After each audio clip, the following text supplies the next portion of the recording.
দেখি না যে ডিমের দাম এমন। গত সপ্তাহের মতো প্রায় প্রতিটি সবজির দাম অপরিবর্তিত রয়েছে।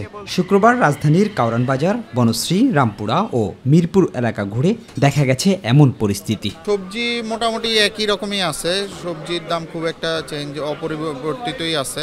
ঈদের আগে যেই রেটে বিক্রি করছি, ঈদের পরও ওই রেটে বিক্রি করতেছে। 60 টাকা 50 টাকা কেজি, বেগুন 60 টাকা 70 টাকা কেজি, পেঁপে 40 টাকা 50 টাকা কেজি।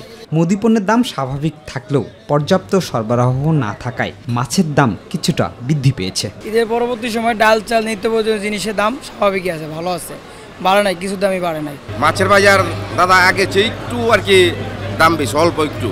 মাছের বাজারও একটু বেশি আগের তুলনায়। অন্যদিকে নতুন চাল বাজারে আসায় মিনিকেট চালের দাম কেজিতে 6 থেকে 8 টাকা কমেছে। অন্যান্য চালের দামও নিম্নমুখী। চালের বাজার অনেকটাই কমছে, কেজিতে 5-7 টাকা করে কমছে চাল।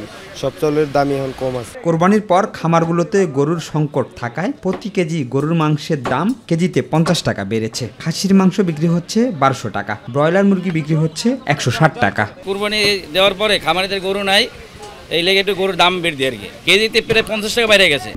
কেসারেন শেকড় থেকে শিখরে।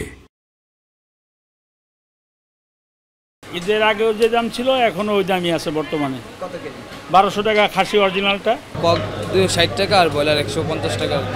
বাজারে সরবরাহ ও চাহিদার ভারসাম্য থাকলেও আগামী কয়েকদিন মূল্য আরও স্থিতিশীল থাকবে বলে মনে করছেন বিক্রেতারা। শিমুল খান, মাই টিভি, ঢাকা। আমরা যেটা মনে করেন এটা 2 টাকা বাড়ছে।